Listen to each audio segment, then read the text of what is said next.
Salut à tous les copains, on se retrouve aujourd'hui, petite fin de journée sympathique après le boulot, pour vous annoncer une bonne nouvelle.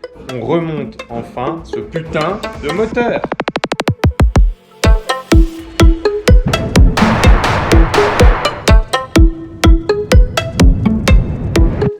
Ça y est. Ça a été long, ça a été long. Et regarde, on a encore changé, j'ai un super atelier là, au top du top.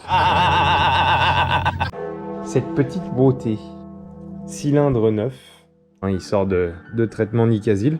Le mec m'a démonté du coup la partie valve d'échappement et toutes les pièces sont là. C'est super parce que je n'ai jamais démonté la partie valve.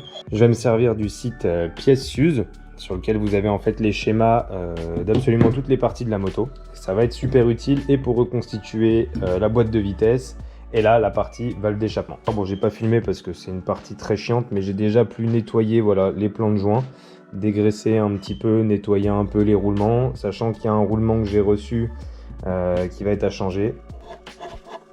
Il faut prendre le problème à la base. On va remonter tout ça.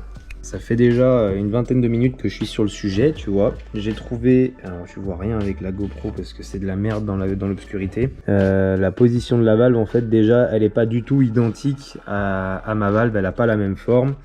La pièce qui se trouve là, elle est mise orientée vers le bas. Moi, sur les photos d'archives que j'ai, elle est mise vers le haut. Oh, c'est con ça! Bon, les schémas sont plutôt dans l'ensemble corrects. Heureusement que j'avais quand même les images d'archives de quand j'ai démonté la moto la première fois, d'où l'intérêt de bien toujours prendre des photos quand vous démontez pour la première fois un truc, un moteur, ce que vous voulez.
Hop.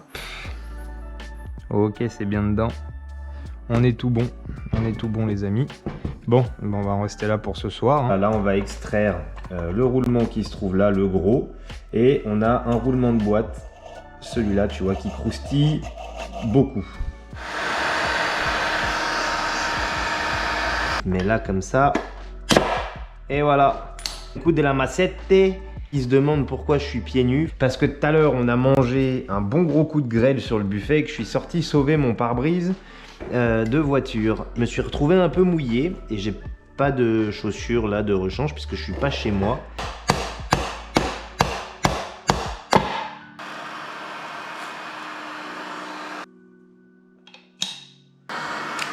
Allez hop, donc roulement de vilebrequin là-dedans. Hop, je me mine le cul. Ça sort du congèle. Je le mets là. J'ai déjà préchauffé. Hein.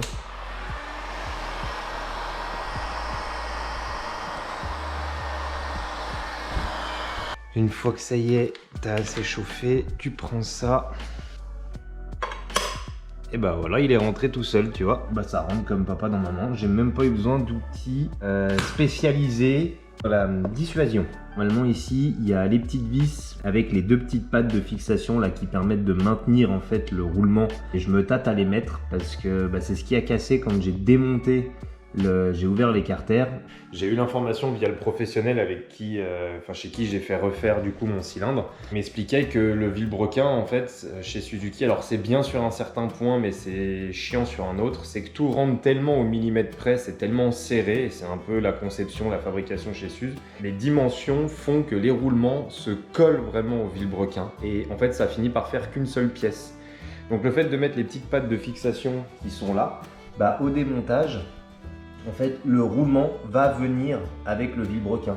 De ce côté-là, en tout cas. Côté allumage, c'est ce qui se passe. De l'autre côté, le roulement est bien resté dans son logement, il n'y a pas eu de souci. Je me tâte à y remettre, mais je pense que si ça a été fait, c'est quand même qu'il y a une raison. Le mec a regardé, le vélo, il n'y a aucune trace d'usure, il n'y a pas de problème. Il m'a juste dit que c'était normal chez Suzuki. Voilà. Chaque marque a un peu ses petites problématiques. Et bah là, c'en est une. Là, je joue un spi là. Tu viens l'enfoncer à la main au début, tu prends une douille, tu tapotes dessus, tu vois, comme ça, pas plus fort. Et tu regardes, tu dois avoir, tu vois, une petite lèvre et en fait tu le sens quand il vient se mettre en butée, faut pas les enfoncer trop fort. Bah vient le moment où on va pouvoir rentrer le vilebrequin. Voilà, on place les bouts de bois et on chauffe à balle le roulement.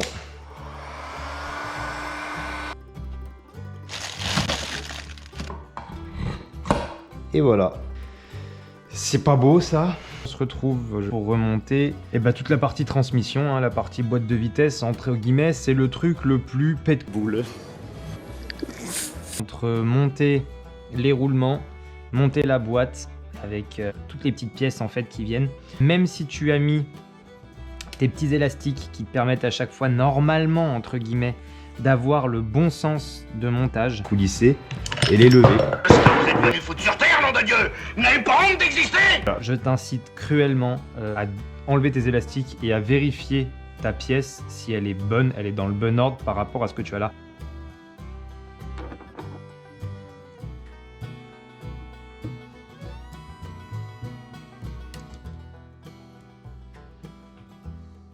Il faut retraverser en effet un putain de roulement et pour le retraverser le roulement, il faut mettre la boîte de vitesse au congélo. J'avais oublié ce passage. I'm sorry, but I don't want to be an emperor. That's not my business.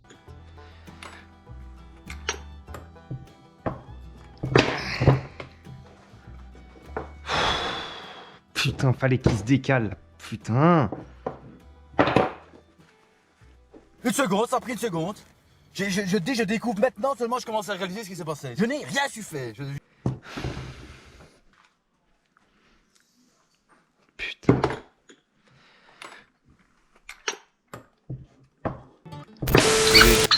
Aujourd'hui, je vous explique comment se passe le croisement chez le dindon et la dengue. Vous voyez le mâle, le dindon qui est au-dessus de la dengue. Vous voyez, elle veut comme ça croiser.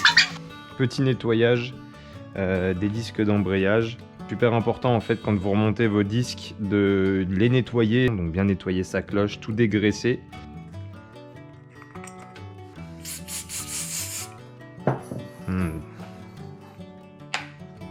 Hop. Et voilà. Vas-y, asperge-le bien. Faut que ça s'imbibe. Ah, j'ai terminé de nettoyer tous les disques, tu vois, ça fait quand même du bien, il y a pas mal de merde qui coule. Tu leur fais faire un petit bain. Vous avez des zones carrées et des zones qui possèdent un petit arrondi. Il faut essayer de ne pas mettre les arrondis les uns au-dessus des autres. Vous voyez par exemple comme ça. Mais toujours de décaler un petit peu. C'est ce qu'on m'a expliqué. À quoi ça sert, je sais pas vraiment, j'ai pas encore trouvé, je vais pas te mentir. L'âge au fond correspond à un disque lisse. Premier disque garni. Donc ensuite tu mets, allez viens ici, un disque lisse et là, je sais pas si vous voyez là la caméra avec le reflet, d'un côté vous avez les picots qui ont un bord arrondi, quand vous retournez le disque ils ont un bord saillant. Ça a une utilité en fait quand ton plateau pression vient justement en appui, ça permet en fait à tous tes disques de coulisser beaucoup plus facilement et de revenir beaucoup plus facilement. Donc il faut que tes parties arrondies soient toujours côté moteur et les parties saillantes vers toi. Cale d'un cran. Et là, on n'a pas l'air très rigolo, hein. Bon, ça capuce, t'arrêtes de faire un bordel. Putain, mais j'ai jamais vu un chien, frère. Oh, le mongol! Il a un problème. On n'est pas tombé sur l'animal, tu vois, le plus terminé. Vraiment un souci, là. Niveau génétique, on tient une perle. Putain, mais il est insupportable. Deutsche Qualität. Quand t'es censé terminer... Putain, mais...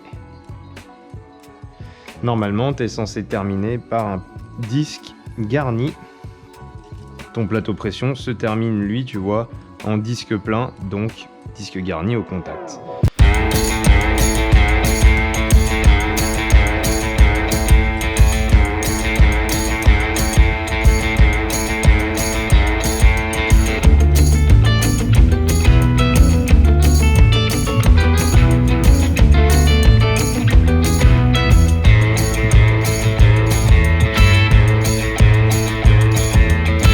Sur l'axe de Villebrequin qui vient tenir ici ton allumage, t'as une petite clavette là qui rentre, une petite demi-lune. Voilà, frérot, la demi-lune elle est perdue. Stupid son of a bitch. Il va falloir que j'en recommande une sur le site de Suzuki, j'ai que ça à foutre. Bon, on va attaquer du coup la partie du cylindre. Le montage du piston. Der Piston.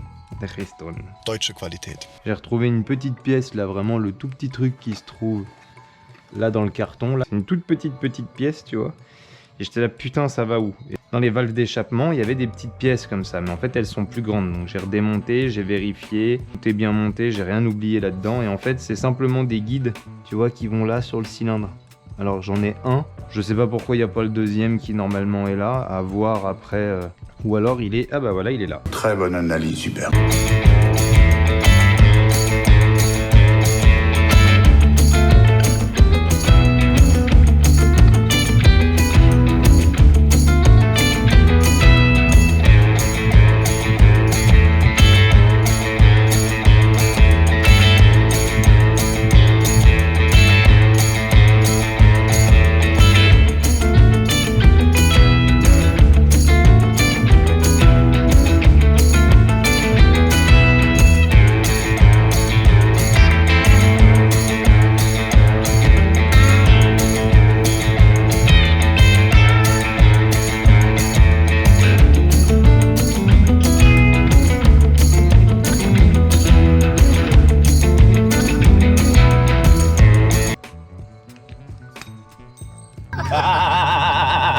Voilà, tu vois ce que je te disais?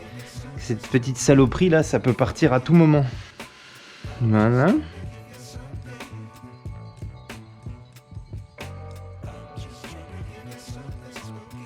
Lui, tu lui en mets plein la tête. Tu vérifies que ta segmentation, elle est au bon endroit. Ce qui n'était, tu vois, pas très beaucoup le cas. Une phrase formidable de Spinoza. Donc tu prends ça.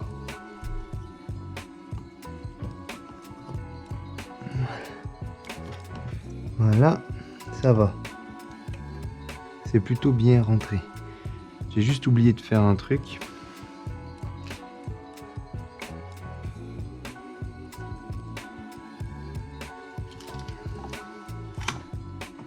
Doucement. On n'est pas pressé. Hop. Et bah voilà, si, c'est rentré comme papa dans maman pour une fois. Et voilà, mon chef. Trop bien. Ah mais si, il est là, le cric. Tu prends ton cric.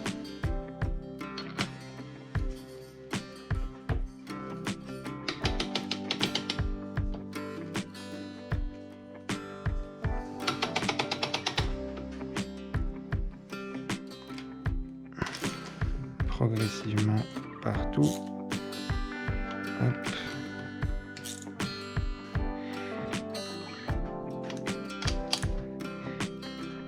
Là.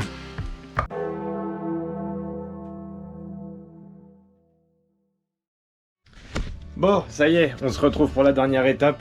J'en ai ras-le-bol. J'ai dû ramener voilà, le moteur dans notre fameux atelier où c'est très bien rangé, c'est pas du tout le bordel. Mais alors, pas du tout. Alors vraiment, pour travailler, c'est le rêve.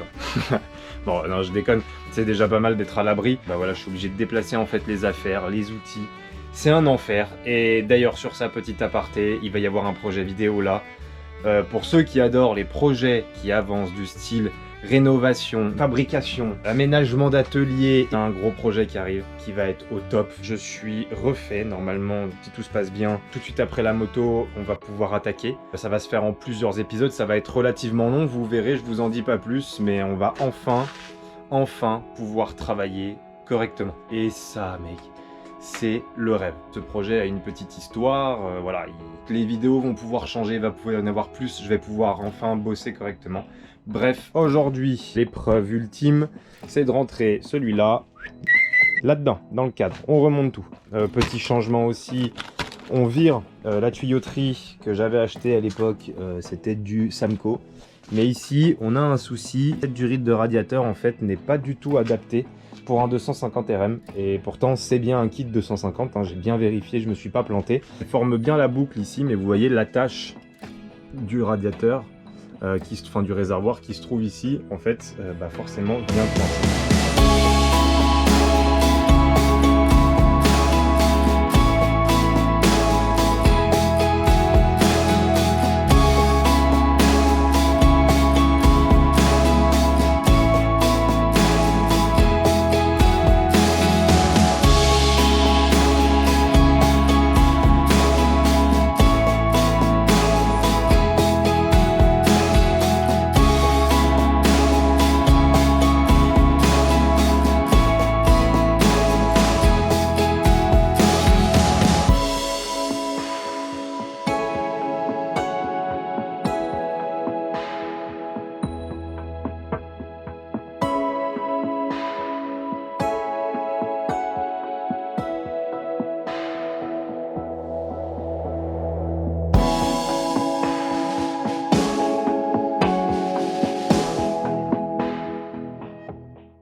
Pour ceux qui se demandent, les pièces 20, là, ça vient du site 24MX. Super site hein, sur lequel je commande énormément. Ils sont plutôt rapides, ça va. Ils ont des prix défiant toute concurrence. Et ils ont des pièces plutôt intéressantes de la marque justement 20. Alors, mes cocottes, c'est de la 20. Ça va, j'ai pas eu de soucis, surtout que c'est garanti 1 an et j'ai eu un problème avec la cocotte d'embrayage qui a pété et voilà, les filetages étaient merdiques. Quand j'ai serré, c'est tout parti en sucette, donc je les ai contactés, ils m'en ont renvoyé une, ils m'ont pas demandé de renvoyer l'ancienne. Par contre, là, le levier de vitesse, on va pas se mentir, c'est quand même de la merde. J'ai pas serré super fort, hein, mais faut quand même que ça tienne avec les vibrations, faut pas qu'il se desserre et que tu perdes ton levier. Et le filetage à l'intérieur est complètement parti en sucette, on le voit là, alors vous le verrez pas à la GoPro, mais on le voit dedans, c'est de la merde. C'est vraiment aussi tendre que du beurre. Donc bon, ça va, je crois que ça coûte une vingtaine d'euros, ces merdes de levier. Mais j'ai remis celui d'origine et pour le coup, je l'ai serré là comme un porc et ça bouge pas. Donc là, il y a quand même une petite différence de qualité entre de l'origine et ça. Tu comprends pourquoi tu le payes 20 balles. C'est poubelle. Et la pièce qui m'a fait chier, que j'ai attendu pendant presque 2 semaines, et j'arrive à l'oublier, gros. T'y crois, ça? Est-ce que t'y crois? Voilà, cette petite demi-lune là, elle vient ici, et elle a qu'un seul objectif, c'est que si tu la perds, tu vas dépenser plus de frais de port, gros, dans cette pièce. Donc ne la perds pas. Parce que je suis un con. C'est toute beauté, ça. Petite V-Force 3. On va pouvoir la mettre. Bon, bah ça, c'est l'ancienne. Elle est morte. Bah oui, mais c'est mieux de la mettre à l'endroit, hein. Connard. Alors... bon, on se retrouve le jour d'après. Alors j'ai avancé un petit peu. Je suis venu du coup terminer de serrer ma roue arrière correctement, rééquilibrer avec une tension de chaîne correcte. Nettoyage de la couronne toute belle, nettoyage de la chaîne aussi en profondeur. Pour ça j'utilise le petit WD-40. Ça va nickel pour nettoyer une chaîne. Bien entendu, ça ne graisse pas, c'est juste pour la nettoyer, enlever, tu vois toute trace putain de moustique qui me saoule. Je vais te casser la tête. Et après tu regraisses, tu mets pas que du WD-40. J'ai remonté le réservoir d'essence. Et pour le nettoyage, un petit truc qui fonctionne super bien, WD-40. Le W, ça fonctionne pour tout. Il y en a même qui s'amusent à mettre du W dans l'essence. Ça permet de nettoyer un petit peu le carbu. C'est ce que j'ai fait, plutôt que de redémonter le carbu. Je l'ai nettoyé au W, j'en ai envoyé partout dedans. On va voir si ça fonctionne. J'ai nettoyé la cuve par en dessous. Normalement, ça devrait fonctionner.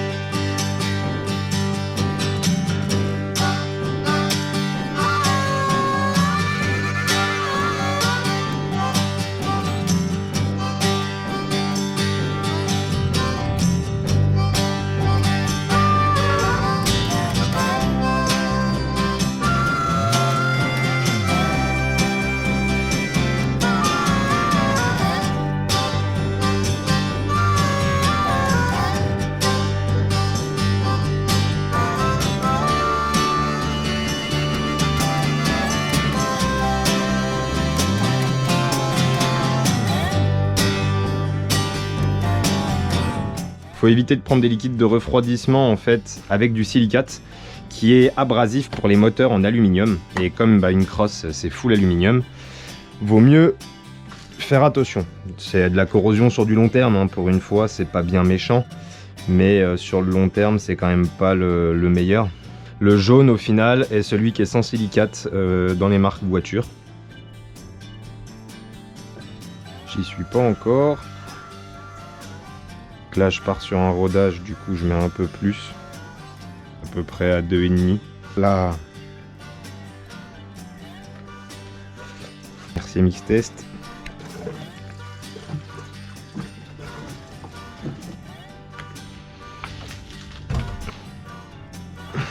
Alors, on va voir si ça démarre. Mais normalement...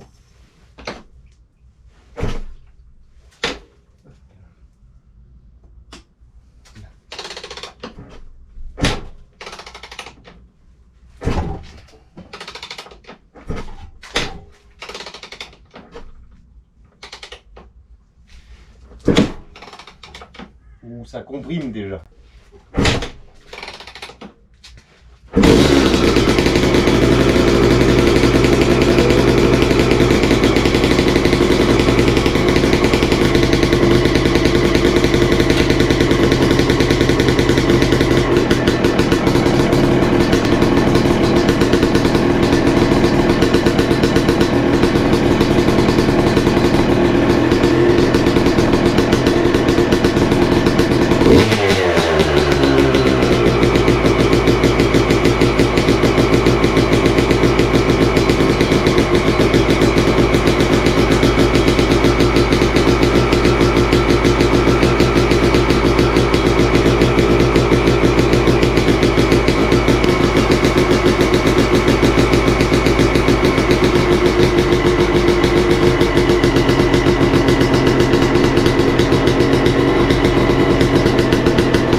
Ça démarre. C'est le feu. Et ben je crois que c'est le retour du bestiau sur la chaîne. C'est pas censé fumer normalement, il a dit, hein. Ouais.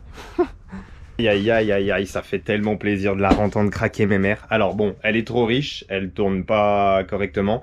Ce qui fait que on va lui faire un petit rodage d'une 20aine de minutes. Donc je vais la ramener du coup chez mes parents, parce que là ici on est en plein dans Annecy, il y a des voisins autour. Et ensuite je vais pouvoir l'amener au mec, au professionnel.